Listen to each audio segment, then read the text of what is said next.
if vectors p, q and r have magnitude 5, 12 and 13 units and p plus q is equal to r, find the angle between q and r. तो देखिए यहाँ पर हमको जो given है that is p vector p plus vector q is equal to vector r. ठीक है, अब हम क्या करते हैं, हम यहाँ पर q की साइड चेंज कर लेते हैं, then it becomes r vector r minus vector q is equal to vector p. ठीक है, क्वेश्चन से डॉट प्रोडक्ट ले लेते हैं, then it becomes vector r minus vector q dot vector r minus vector q is equal to vector p dot vector p. ठीक है, अब यहाँ पर देखिए r का r से, r का q से, q का r से, q का q से. ठीक है, तो vector r dot vector r minus vector r dot vector q then minus vector q dot vector r plus vector q dot vector q is equal to vector p dot vector p. ठीक है, अब देखिए अगर किसी भी vector का उसी vector से मल्टीप्लिकेशन, अब देखिए अगर किसी भी वेक्टर का उसी वेक्टर से डॉट प्रोडक्ट करते हैं तो हम उसको कैसे लिखते हैं, उस वेक्टर के मैग्नीट्यूड का स्क्वायर. ठीक है, तो यहाँ पर हमने r का स्क्वायर लिख दिया माइनस माइनस आर क्यू और माइनस क्यू आर. हमको पता है कि dot product is commutative, so r dot q is equal to q dot r. तो यहाँ पर हम इन दोनों का सम कर देते हैं, minus vector r dot vector, हम इन दोनों का सम कर देते हैं minus 2 vector r dot vector q plus q का square is equal to again p dot vector p becomes p square.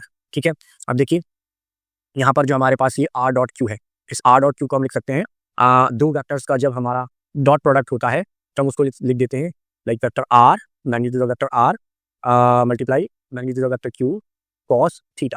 ठीक है, तो r डॉट q को हम r dot q cos theta से रिप्लेस कर देते हैं, r square minus 2 r q cos theta plus q square is equal to p square.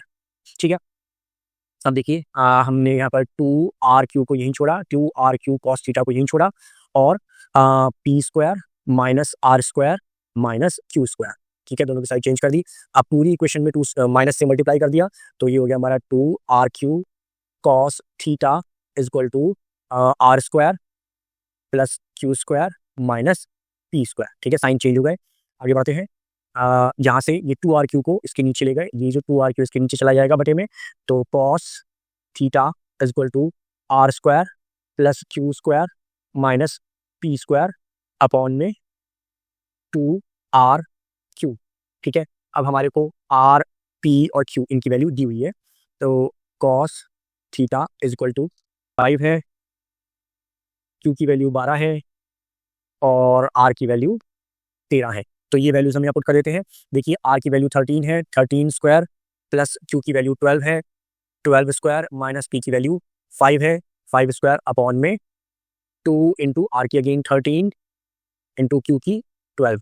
तो ये हो गया cos theta is equal to 13 का स्क्वायर 169 प्लस 12 का स्क्वायर 144 माइनस 25 अपॉन में, और ऊपर जब हमने इसको कैलकुलेट करेंगे then it would be 288 upon में 2 इंटू 13 इंटू 12, और जब हम इसको सॉल्व करेंगे then it would be 12 upon 13. तो ये आप सॉल्व करके देख सकते हैं, 12 upon 13, then cos theta is equal to 12 upon 13, then theta is equal to cos inverse 12 by 13, cos inverse 12 by 13. So ये है हमारा रिक्वायर्ड आंसर. अगर आपको ये क्वेश्चन समझ आया हो तो इसे लाइक करें, शेयर करें एंड मेरे चैनल को सब्सक्राइब करें. Thank you for watching.